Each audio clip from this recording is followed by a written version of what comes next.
오늘 우리에게 주신 하나님의 말씀은 에베소서 1장 15절에서 23절 말씀입니다.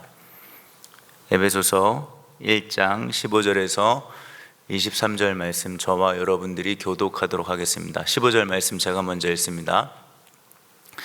이로 말미암아 주 예수 안에서 너희 믿음과 모든 성도를 향한 사랑을 나도 듣고 내가 기도할 때 기억하며 너희로 말미암아 감사하기를 그치지 아니하고, 우리 주 예수 그리스도의 하나님 영광의 아버지께서 지혜와 계시의 영을 너희에게 주사 하나님을 알게 하시고 너희 마음의 눈을 밝히사 그의 부르심의 소망이 무엇이며 성도 안에서 그 기업의 영광의 풍성함이 무엇이며 그의 힘의 위력으로 역사하심을 따라 믿는 우리에게 베푸신 능력의 지극히 크심이 어떠한 것을 너희로 알게 하시기를 구하노라.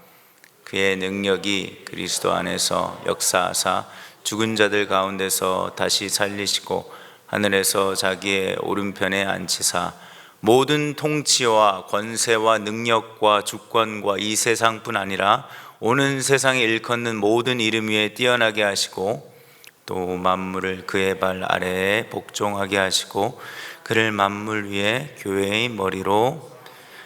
함께 읽겠습니다.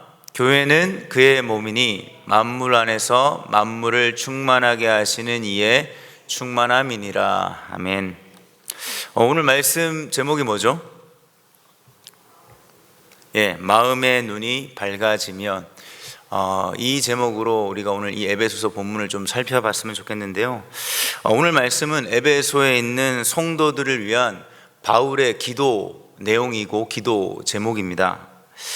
이 기도를 통해서 특별히 우리가 수요 기도의 자리로 나왔는데요, 우리가 무엇을 붙들고 기도해야 하는지 우리의 각자의 기도 제목을 좀 점검하고 돌아볼 수 있는 시간이 되셨으면 좋겠습니다.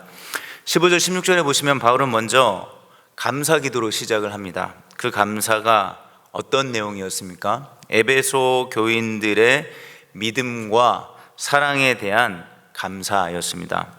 여러분들, 에베소는요 당시 아데미 신전으로 매우 유명한 도시였습니다. 그래서 이 도시에 사는 많은 사람들의 어떤 생계를 유지하는 방식이, 많은 사람이 당연히 때가 되면 아데미 신전을 찾는 사람들이 많았기에 이런 사람들을 대상으로 돈을 벌던 수입들이 주 수입원이었어요. 하지만 에베소 성도들은 이 가운데, 에베소 지역에 살고 있는 거잖아요. 내가 하나님을 믿는다고 해서 에베소 지역을 나와서 우리끼리 잘 먹고 잘 살아보겠습니다 한 게 아닙니다. 에베소 지역에 살던 이 주님을 따르던 성도들은 아데미를 섬기지 않습니다. 그리고 당시 로마의 지배를 받았기에 황제를 섬겨야 하는 그런 상황 속에서도, 그런 어떤 압박 속에서도 이들은 황제를 섬기지도 않았습니다. 그들이 믿고 따르던 대상은요 오직 예수님이었습니다. 이 모습을 보며 사도 바울은 이 에베소 성도들의 모습을 보며 그들이 가진 예수님을 향한 믿음을 보고 하나님께 감사 기도로 시작하고 있는 것입니다. 여러분들, 바울이 에베소에서 사역을 약 3년간 하고 그곳에 계속 목양하며 목회자로 있었던 게 아니죠. 바울은 떠났습니다. 하지만 에베소 성도들은 바울이 없어도 자신의 신앙을, 자신의 믿음을 지키며 교회의 공동체 안에서 함께 신앙생활을 이어가고 있었습니다. 심지어 우리 에베소서 상황을 보면 바울이 지금 어떤 상황에 있는 어떤 배경이 있죠. 바울이 복음을 전하다가 감옥에 갇히거든요. 이 소식을 들은 에베소 성도들이 낙심하지 않고 여전히 예수님을 향한 믿음을 저버리지 않았습니다. 그리고 이 믿음은, 주님을 향한 믿음은 주님만 바라보고 주님께만 고백하고 끝나는 것이 아니라 어려운 상황 속에서도 에베소라는 지역에서 어렵게 아데미를 섬기지 않고 황제를 섬기지 않고 주님을 따른다는 게 우리가 그냥 겉으로 보기엔 참 멋지다, 대단하다 할지 모르지만 그들이 사는 삶은 참 하루하루가 고민이고 또 다른 문제의 시작이고, 이런 어려움 속에서 어떻게 믿음을 지킬 수 있는가에 대한 고민의 연속이었을 거예요. 근데 이 믿음이, 이 주님을 향한 믿음이 서로를 향한 사랑, 서로를 향한 격려, 서로를 향한 돌봄으로 드러났기에 바울은 이들의 모습을 보며 하나님께 감사로 기도를 시작하고 있는 것입니다. 그러면서 17절부터 바울은 본격적으로 에베소 성도들을 향한 구체적인 기도 제목을 보여주는데요. 그 핵심은 뭡니까? 그 핵심은 이거예요. 한마디로 얘기하자면 하나님의 은혜를 알게 해 주십시오입니다. 이 바울의 기도를 한마디로 압축해 보자면, 주님, 하나님의 은혜를 에베소 성도들이 알기를 원합니다 라는 중보 기도 내용이었습니다. 근데 이 하나님의 은혜가 무엇일까요? 오늘 본문에 보면 네 가지의 모습으로 구체적으로 드러나는데요. 먼저는 하나님을 아는 은혜입니다. 다시 말씀드릴게요. 우리가 하나님의 은혜라고 얘기할 때 적어도 우리 바울의 이 기도를 통해서 알 수 있는 그 하나님의 은혜의 구체적인 모습은 하나님을 아는 것이 은혜다라는 사실입니다. 여러분들, 우리가 신앙을 이야기할 때 신앙이 하나님을 믿고 그분이 가르쳐 주신 어떤 가르침을 따라 그분을 따라가는 구체적인 삶이 신앙의 핵심이라면, 당연히 신앙의 핵심의 가장 중요한 건 뭐겠습니까? 그분을 아는 것이잖아요. 우리가 믿고 따르는 대상인 하나님이 어떠한 분인지를 알아가는 것, 그것이 우리의 신앙의 핵심입니다. 그런 맥락에서 우리가 지적으로 주님을 알고 배우고 가르침을 받는 이 모든 것은 당연히 중요한 과정일 수 있습니다. 그러나 이렇게 지식적으로 우리가 무엇을 알고 배우고 공부하고 연구하는 것보다 더 근본적으로 하나님을 알아가는 방식이 있어요. 그것은 기도이고, 기도의 내용 중에 오늘 바울이 가르쳐주는 아주 핵심적인 표현이 있습니다. 여러분들 잘 아는 표현 아니겠습니까? 지혜와 계시의 영. 여기서 영은 누구겠습니까? 성령 하나님입니다.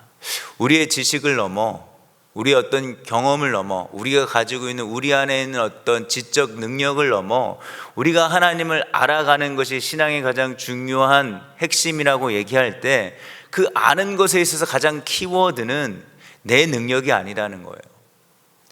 지혜를 주시는 분, 계시, 보여주시고 알게 해주시는 분의 주체가 바로 성령 하나님이라는 것입니다. 그래서 우리는 기도를 해야 되는데, 그 기도의 구체적인 내용은 이 지혜와 계시의 성령 하나님께서 하나님을 좀 알게 하는 은혜가 내게 있기를 원합니다라고 우리는 끊임없이 기도해야 한다는 겁니다. 사실 13절에도 여러분들 표현을 보면 에베소 성도들은 성령을 받았던 것 같습니다. 그리고 8절에 이미 그들에게 모든 총명과 지혜가 있다라고 이야기를 해요. 그런 맥락에서도 계속 거기서 끝나는 것이 아니라 성령 하나님을 구해야 하는 것은 이런 이유죠. 우리가 하나님을 안다라는 것은 여러분들 어떤 신앙의 특별한 경험이나 어떤 계기를 통해서 한 번 아는 것으로 우리 하나님을 다 알 수 있을까요? 아니라는 사실입니다. 한 번 여러분들이 하나님을 안다 하면 여러분들이 아는 하나님이 전부가 되는 건가요? 아니죠. 하나님을 안다라는 것은요, 사실 끝없는 과정입니다. 무한하신 하나님, 그리고 우리는 어떻죠? 어떤 존재죠? 유한한 존재잖아요. 유한한 존재가 무한하신 하나님을 안다는 것 자체는 분명한 한계가 있습니다. 근데 그 한계를 뛰어넘는 게 여러분들의 어떤 지적 수준과 여러분들이 가지고 있는 어떤 여러분들 안에 있는 능력이 아니라 무엇이라고 얘기하는 거예요? 지혜와 계시의 성령님을 통해서 우리의 유한성을 넘어서 무한하신 하나님을 알 수 있다라는 거예요. 이런 맥락을 좀 뒤집어서 보면 우리의 신앙의 정체기라고 얘기할 때 여러 이유에서 정체기는 늘 옵니다. 그런데 이런 맥락에서 우리가 마주할 수 있는 하나의 신앙의 정체는 뭘까요? 내가 하나님을 다 안다라는 순간입니다.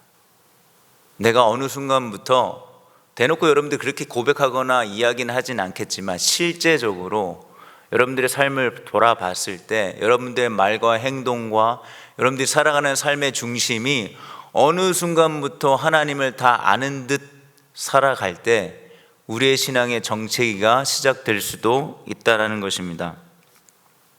그래서 이게 좋은 모습으로 나올 수도 있고요, 하나님을 다 안다는 사실이요, 때로는 부정적으로도 나올 수 있습니다. 우리의 삶에 경험한 하나님이 전부라고 해서 그것이 되게 우리에게 때로는 힘이 되고 무한 긍정의 힘이 될 수도 있어요. 근데 그 경험이 항상 좋은 경험은 아니잖아요. 그 알미 항상 좋은 지식이 될 수는 없습니다. 때로는 하나님에 대한 실망이나 하나님에 대한 섭섭함이나 화가 나는 경험일 수도 있습니다. 그것이 지속되다 보면 냉소적인 태도를 가질 수도 있고, 하나님에 대한 어떤 관심 없이 우리가 종교적 활동은 여전히 할 수 있습니다. 그러나 그거와 별개로 실제 여러분들 일상에서 돌아가는 삶은 하나님과 전혀 상관없는 삶을 살며 어느 순간 우리의 신앙은 어느 정도 제자리에 계속 빙빙빙 도는 듯한 모습을 볼 수 있다는 거예요. 하나님을 안다는 건 늘 좋은 건 아닙니다. 어려울 수도 있고요, 오랜 기간의 인내가 필요할 때도 있고요, 그리고 막상 안 것이 어느 정도 내가 예상하고 기대한 것과 전혀 달라서 당황스러울 때도 있습니다. 그러나 중요한 건 여러분들 하나님을 안다라는 것, 그리고 그 하나님이 무한하신 분이기 때문에 내가 한 10년만 알면 다 알 수 있어, 내가 한 30년만 알면 다 알 수 있어, 내가 신앙생활을 어느 정도만 하면 다 알 수 있어 라고 정복할 수 없는 게, 다 알 수 없는 게, 그게 은혜임을 좀 기억하셨으면 좋겠어요.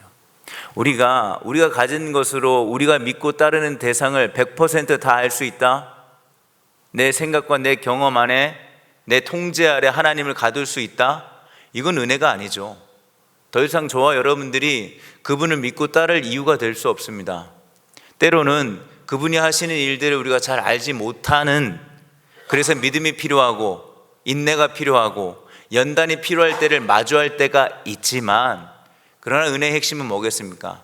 하나님을 알아가는, 그 하나님의 사랑을 알아가는 그 넓이와 깊이가 무한하다는 사실이에요.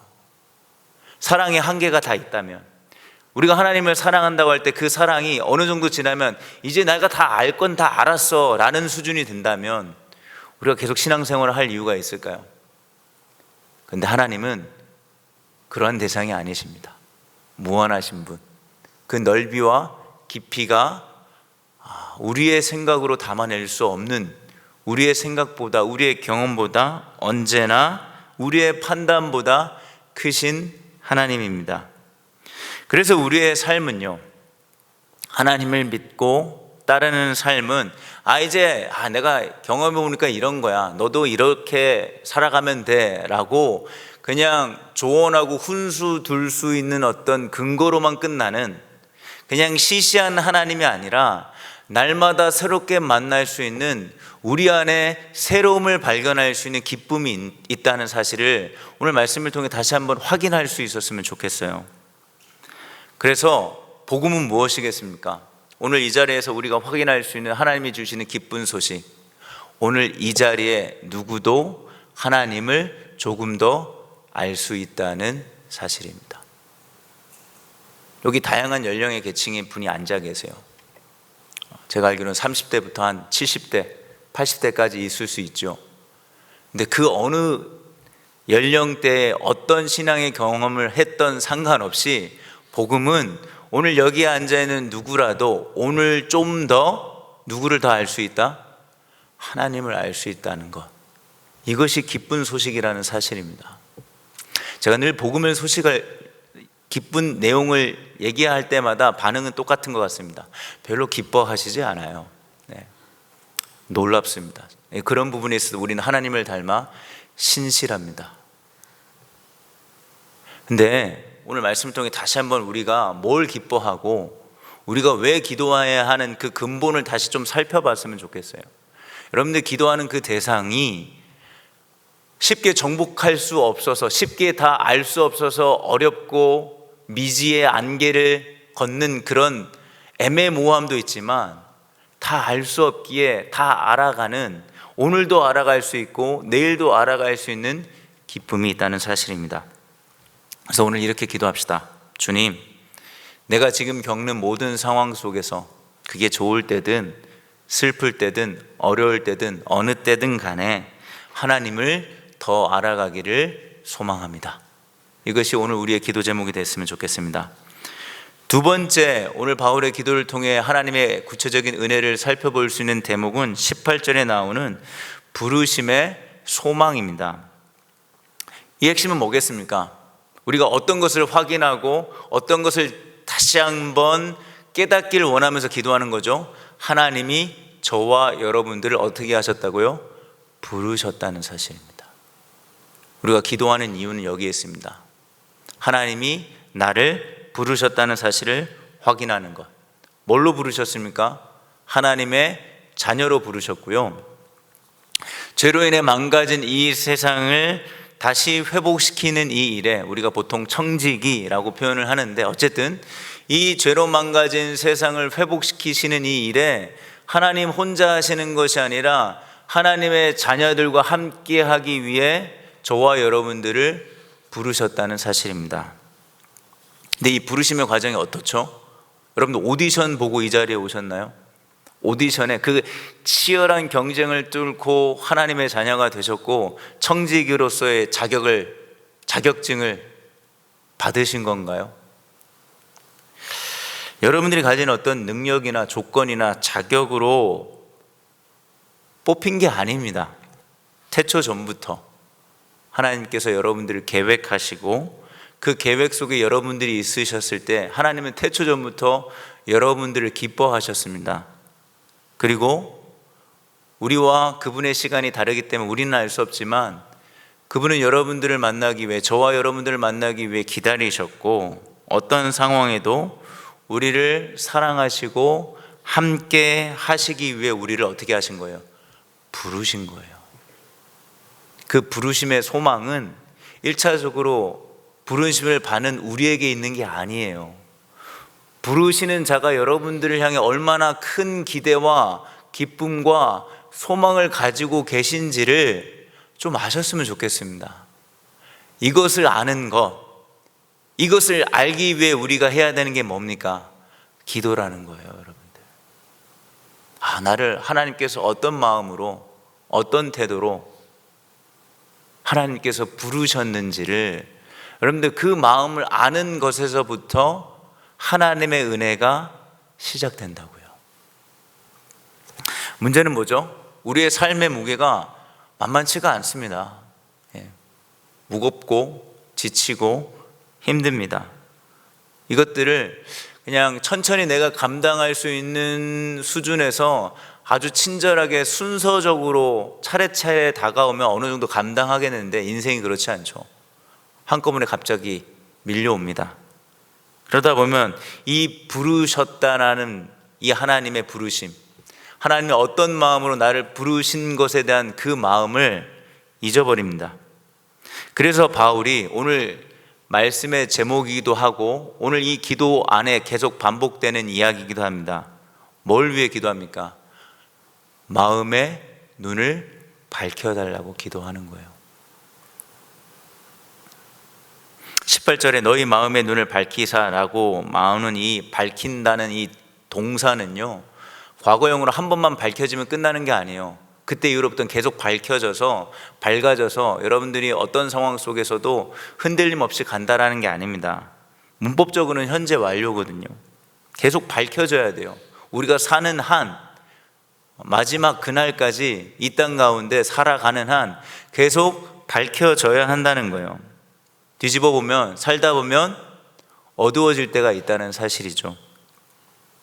그래서 우리는 다른 사람의 시선을 의식하기도 하고 남들이 가진 것과 나를 비교하다 보면 하나님이 나를 부르셨다라는 그 감격보다는 내가 얼마나 별 볼 일 없는 사람인가 작고 초라함에 위축되기도 합니다. 거기에 집중하고 매몰되기도 하죠.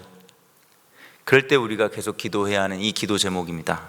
주님, 제 마음의 눈을 밝혀주셔서 주님께서 나를 어떤 자리로, 어떤 마음으로, 어떤 기대로 저를 부르셨는지 저도 그 주님의 마음과 연결되기를 원합니다. 이것이 오늘 우리의 기도 제목이 됐으면 좋겠습니다. 세 번째로 하나님의 은혜는 이렇게 등장합니다. 18절에 하나님이 주시는 기업의 풍성함입니다. 우리는 살면서 조금 전도 얘기했지만 정도의 차이는 있을지 모르겠지만 끊임없이 비교하며 삽니다. 나보다 누가 돈이 많고, 누가 예쁘고 잘생겼고, 누가 공부를 잘하고, 누가 누구의 자식이 더 잘되고, 누가 더 좋은 직장에 다니고, 더 좋은 집에 살고, 더 좋은 차를 살고 등등등, 모든 것이 누군가에게는 별것 아닌 것도 누군가에게는 별것이 되어서 끊임없이 비교하며 삽니다.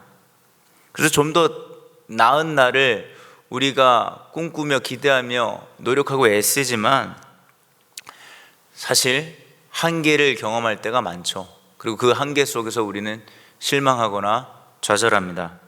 하지만 오늘 바울의 기도의 핵심 단어, 우리의 마음의 눈이 밝혀지면, 저와 여러분들의 마음의 눈이 밝혀지면 여러분들이 보고 여러분들이 집중하는 것이, 여러분들이 주목하는 것이, 여러분들이 마음 쓰는 것의 그 대상이 달라진다는 거예요. 세상의 것과 비교할 수 없는 무엇을 보게 됩니까? 주님이 내게 주신 기업의 풍성함, 하나님이 이미 내게 주신 풍성함이 보이기 시작합니다. 그리고 우리에게 가장 요즘 우리의 신앙에 있어서 가장 필요한 게 무엇일까요?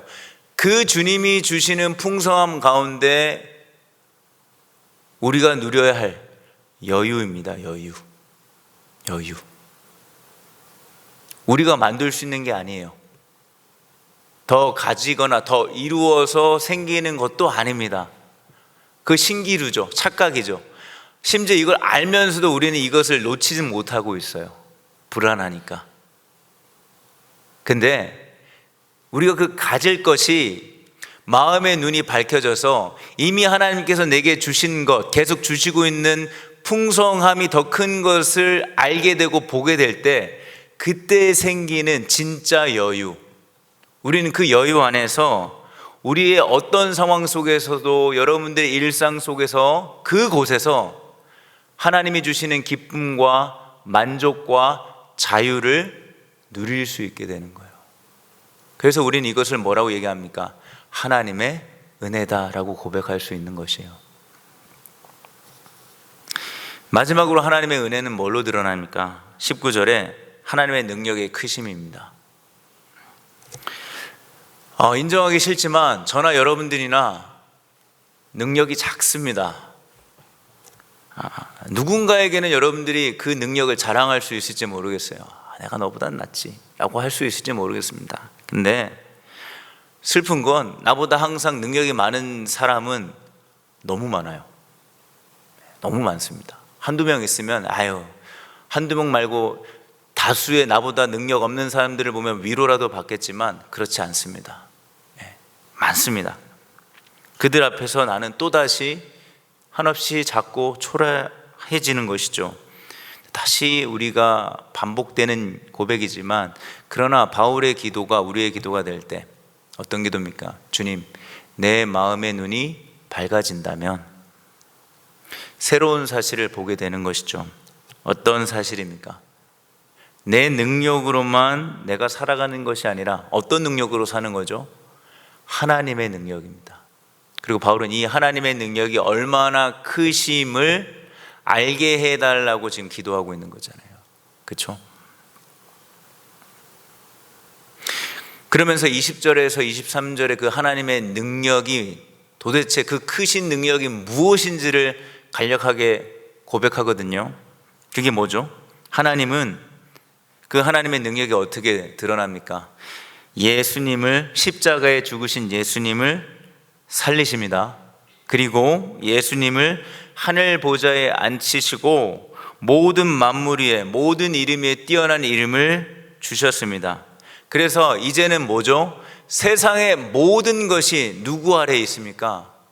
예수 그리스도 아래에 있다는 거예요. 그렇게 만드신 게 뭐예요?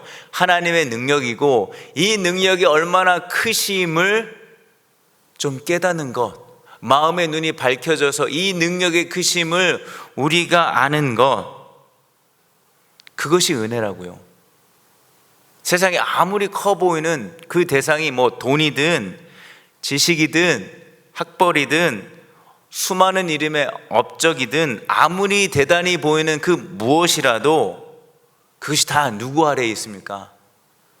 만물의 주인이신 예수 그리스도 안에 굴복시키셨다고요. 누가? 하나님이 하나님의 능력으로. 이 일에 하나님의 그 능력을 막을 만한 대적자는 아무것도 없다는 사실을 우리가 이 기도 가운데 지혜와 계시의 성령님을 통해 우리의 마음이 눈이 밝혀져서 다른 능력을 따라조차 그렇게 그 능력을 갖고 싶어 애쓰며 아등바등 살아가는 것이 아니라 비로소 봐야 하는 것, 하나님의 능력을 보게 된다는 사실이에요. 그리고 더 놀라운 것, 오늘 저는 이 바울의 기도에서 가장 놀라운 복음의 소식은 이 부분이라고 생각합니다. 그런 예수님이요, 사도 바울이 뭐라고 기도합니까? 이제는 저와 여러분들과 아무런 상관없는 분이 아니라 예수님이 뭐가 되셨어요? 교회의 머리 되셔서 저와 여러분들과 이제는 뗄래야 뗄 수 없는 사이가 됐다는 사실이에요. 그래서 뭡니까? 이제는 예수님을 살리신 하나님의 능력으로 누구도 사는 겁니까? 나도 사는 거예요, 여러분들. 우리의 힘과 능력 필요하지만 그것으로만 살아가는 것이 아니라 부활의 능력으로 우리는 살아가는 존재가 되었다고요. 이거를 마음의 눈을 밝혀서 볼 수 있어야 된다고요.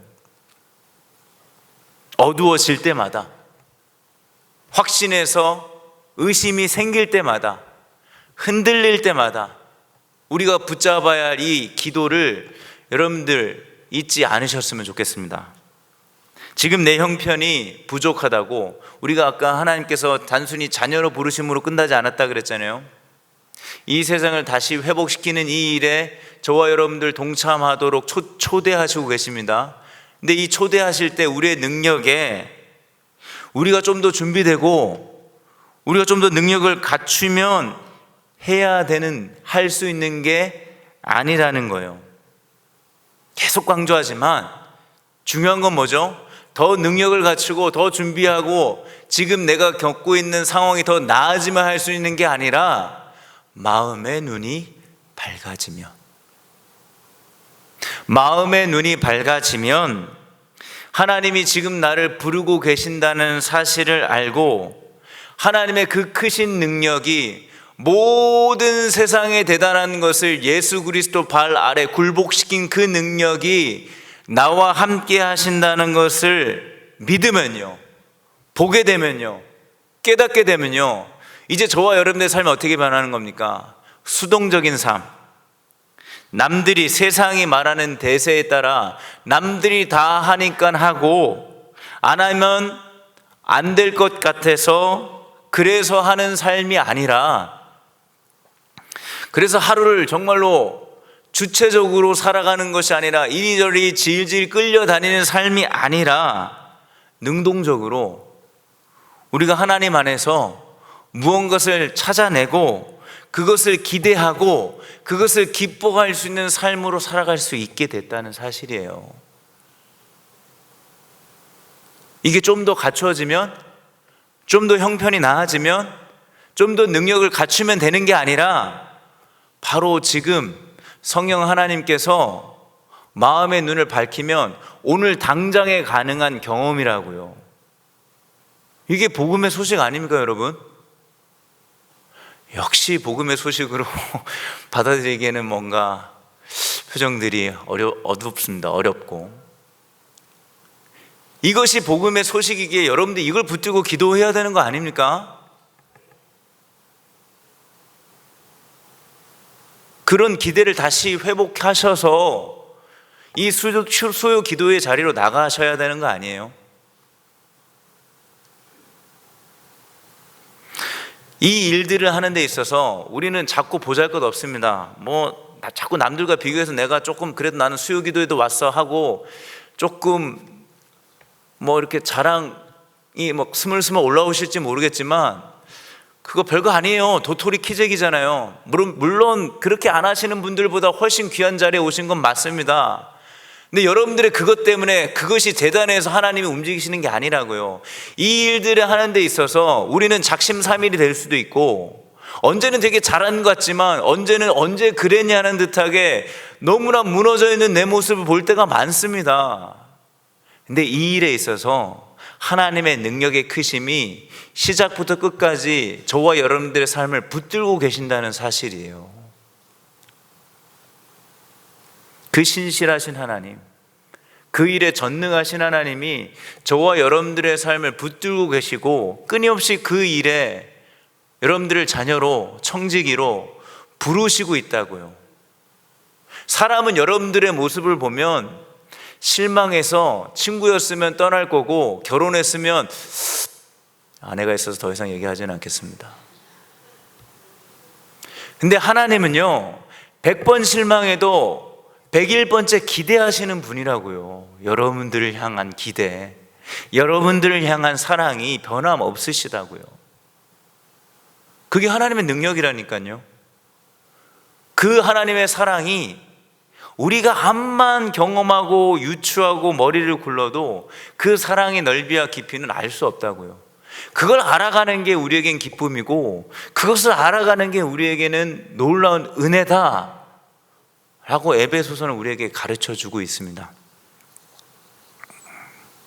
그 능력의 주님께서 만물을 자신의 발 아래 두고 만물을 통치하시는 그분이 이제는 우리 23절의 고백처럼 저와 여러분들의 머리가 되셨습니다.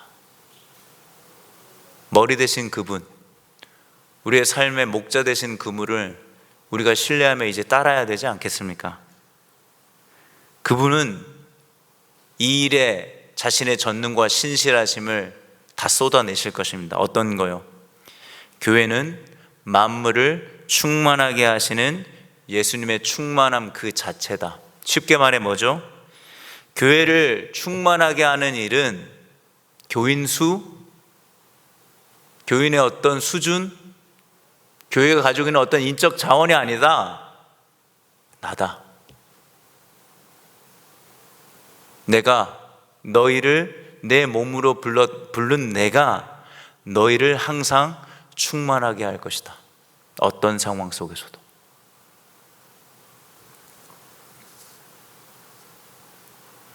우리는 여전히 이 말씀 앞에서 동시에 봐야 할 건 돈도 필요하죠. 건강도 필요합니다. 시간도 필요하고요. 여러 가지가 우리가 살면서 필요한 것들이 있습니다. 그리고 그 필요를 위해 우리는 기도해야 합니다. 그러나 적어도 우리가 오늘 바울의 기도를 통해서 우리의 기도를 다시 돌아본다면 무엇보다 이것이 나를 채울 수 없음을 알고 나를 채우시는 만물을 충만케 하시는 그 충만함으로 교회의 몸인 각 지체인 저와 여러분들을 끊임없이 충만케 하시는 예수 그리스도를 구하셨으면 좋겠습니다. 그리고 그 주님으로 우리가 채워질 때 마음의 눈이 밝혀져서 사실 채워져 있죠. 우리의 형편에 따라 막 채워지는 게 덜했다가 더했다가 하는 게 아니에요. 사실은 이미 우리와 연결되어 있다면, 그분이 나의 머리시라면 우리의 어떤 컨디션에 따라, 우리의 태도에 따라 주님의 마음도 이랬다 저랬다 왔다 갔다 하시는 분이 아니에요. 다만 우리는 어떤 기도를 해야 되겠습니까? 그 변함없는 하나님을 좀 온전히 어떤 상황 속에도 볼 수 있는 마음의 눈이 밝혀지는 거예요. 이것을 붙들고 우리가 기도해야 하는 것입니다. 말씀을 정리하겠습니다. 바울은 에베소 성도들에게 이렇게 기도하라 라고 말씀하지 않습니다. 바울 자신이 에베소 성도를 위해 기도했습니다. 에베소 교인들의 이름을 기억하며 기도했을 겁니다. 우리도 이 바울의 기도를 본받아 여러분들의 소중한 목장 식구들을 위해, 여러분들이 소중히 여기는 그 지체들을 위해 그 이름을 부르며 기도하셨으면 좋겠습니다. 때론 정말로 나를 위한 기도가 안 될 때 누군가를 위해 기도하는 것을 통해 여러분들을 채우시는 하나님의 손길을 경험하셨으면 좋겠습니다. 누가 나를 위해 기도해 주기를 기다리거나 실망하지 않고 바울의 기도 제목으로 누군가를 위해 기도할 수 있는 저와 여러분 되시기를 예수님의 이름으로 축원드리겠습니다. 오늘 말씀을 기억하며 이렇게 기도했으면 좋겠습니다. 첫 번째 기도 제목을 띄워주십시오. 우리 한번 같이 읽어볼까요? 시작. 하나님을 더 알기를 원합니다. 어떤 상황 속에서도 마음의 눈을 밝혀주세요. 하나님이 나를 자녀로 부르셨다는 소망을 보기를 원합니다. 이미 내 안에 있는 하나님이 주신 풍성함을 알게 하시고 내 힘이 아니라 하나님의 능력으로 살아가기를 원합니다. 우리 이 기도 제목을 가지고 여러분들 주시는 마음으로, 하나님이 주신 그 마음으로 우리 합심해서 같이 기도하며 나아가도록 하겠습니다. 기도합시다.